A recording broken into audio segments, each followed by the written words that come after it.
Well, my next guest is Menzies Research Centre Senior Fellow Nick Cater, who has first-hand experience of Kevin Rudd's diplomacy skills.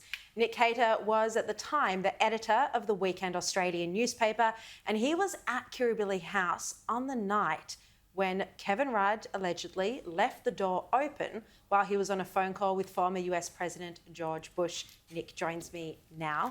Nick, thank you so much for your time. So you were at Kirribilli House you were editor of the Weekend paper. Chris Mitchell was editor-in-chief of the Australian newspaper. You both went there to have dinner with the Prime Minister, Kevin Rudd, and this all unfolded. Tell me what happened. Well, it's not unusual to be invited around in those circumstances, and those conversations are off the record. I still think they were, they're not to be. I'm not going to go into what he actually said, but we were there, and Kevin Rudd was talking about conversations with other world leaders, some of whom he was not very complimentary about. And then he said he had the phone call coming up with George Bush. He made a lot of that. I mean, this is important to Kevin Rudd for other people to think he's important. And I had to leave late in the evening, but Chris Mitchell stayed on just as he was about to make this call. And I assumed that he'd be going into his office, closing the door, having a private conversation. But no, he left the door open. He spoke on speakerphone.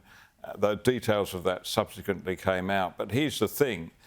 When the information came out about that phone call with President Bush, and Matthew Franklin wrote the story for The Australian, Matthew ran those quotes past Kevin Rudd's office. He knew that story was going in the paper. He virtually approved of it.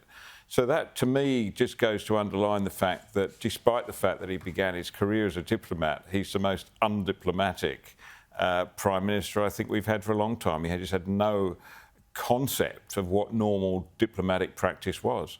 So that story by Matt Franklin, who was a journalist, he was the political editor of the Australian newspaper at the time, he said that in the call, Bush asked Rudd, what's the G20? There was later debate about whether or not that had been said. Chris Mitchell was there, overheard the call, but the only complete transcript was held by Kevin Rudd's office. As you said, they signed off on the quotes. They also chose the timing of the story a few weeks after that night in question. So this was Rudd deliberately, it would seem, or this is what the allegation is, leaking a conversation that he'd had with the leader of the free world, knowing that the story was going to embarrass George Bush. Not only that, a quote that was designed to embarrass him by claiming that he didn't know what the G20 was. And I don't believe that's true. I can't believe, I wasn't there to hear it, but I cannot believe that George Bush would not have known what the G20 was. But you've got to put this in the context of the time. George Bush was coming to the end of his presidency. Kevin Rudd was a great fan of Barack Obama. He knew Barack Obama. And so we're in a position where our Prime Minister was really barracking for the other side and was out to discredit President George Bush in that way. It's entirely inappropriate. And put it in the current context, it's even more inappropriate, I think, that you've got Kevin Rudd, who's now put his feelings on the record in no uncertain terms about the man who could very well be the next President of the United States.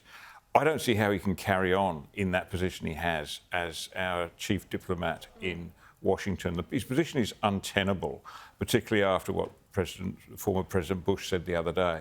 Trump said the other day. But that's what's so bizarre. Why Albanese would have made this appointment. Like, surely that humiliation of George Bush would have shown that Rudd doesn't have the diplomatic skills required to be ambassador, not to mention all of the numerous comments. We've played more on the show tonight about what he had said about Trump, even that he should be removed as president by Republicans. Well, we'll reverse the situation. Imagine that the US ambassador to Australia had come out and said that, that Peter Dutton was unfit for office, that he was an enemy of democracy. Or Albanese, either side. Because Trump was the current president at the time. Rudd made a lot of these comments. It is not his place to say it. It is the Australian people's place to make up their own mind about Peter Dutton and Anthony Albanese. Yes. We wouldn't. That would be something which we couldn't really countenance, and I'm sure America would do the right thing and withdraw their ambassador under those circumstances. Just as I think that the best thing is for Kevin Rudd to realise what he's done and to gracefully step down. Well, Nick, loved having you on, and I miss the days when you were Weekend Australian editor. In fact, you were one of my first editors at the Sunday Telegraph more than 20 years ago when I was a teenager. So you were one of the best reporters we ever had, Shari. Thank you, Nick.